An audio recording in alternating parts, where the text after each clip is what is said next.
Hello guys, welcome to C physics.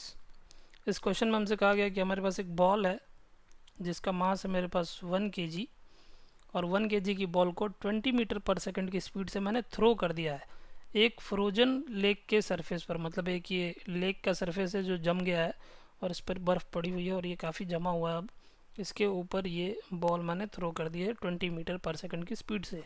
और question में कह रहा है कि 50 मीटर्स कवर करने के बाद बॉल जो है वो रेस्ट पर आ जाती है। मतलब after covering 50 meters ball rest पर आ गई है, मतलब उसकी वेलोसिटी क्या हो जाएगी, ज़ीरो हो जाएगी। तो फाइनल वेलोसिटी है मेरे पास ज़ीरो, और हमें फाइंड करना है force of friction between the stone and the ice. तो हमें बताना है कि इसमें फ्रिक्शन का फोर्स कितना लग रहा है। तो इनिशियल वेलोसिटी है मेरे पास, इनिशियल वेलोसिटी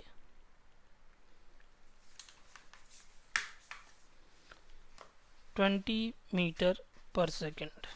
डिस्प्लेसमेंट है मेरे पास, डिस्प्लेसमेंट क्वेश्चन में गिवन है 50 मीटर्स, और मास दे रखा स्टोन का, मास है 1 kg। फाइनल वेलोसिटी जब स्टोन रेस्ट पर आ रहा है, मतलब फाइनल वेलोसिटी क्या है स्टोन की, फाइनल वेलोसिटी इज ज़ीरो। अब मैं चाहता हूँ कि मैं इस पर लगने वाला एक्सेलरेशन फाइंड कर लूँ। तो by equation of motion, by equation of motion v square minus u square equal to 2as। तो v है मेरे पास, u है मेरे पास, s भी है मेरे पास, तो यहाँ से एक्सेलरेशन आ जाएगा 0 square minus 20 square is equals to 2 into a into s की वैल्यू है 50। तो यहाँ से एक्सेलरेशन आ गया माइनस 400 अपॉन 2 इंटू 50। इसको सॉल्व कर लो, यह जगह minus 200 upon 50, that is minus 4 metre per second square. Acceleration की वैल्यू ध्यान रखिए, स्पीड कम हो रही है तो मतलब एक्सेलरेशन आना चाहिए नेगेटिव।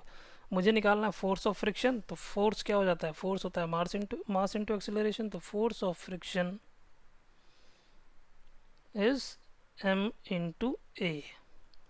एम है 1 इंटू -4, तो -4 न्यूटन ये आ गया मेरे पास फोर्स ऑफ फ्रिक्शन। माइनस का मतलब क्या है कि वेलोसिटी की डायरेक्शन के अपोजिट डायरेक्शन में ये फ्रिक्शन का फोर्स लग रहा है।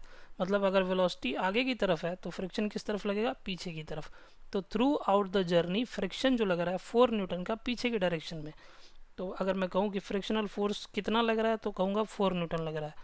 और -4 क्या बताता है, उसकी डायरेक्शन बताता है। क्लियर है? क्लियर है तो फिर एंजॉय करो।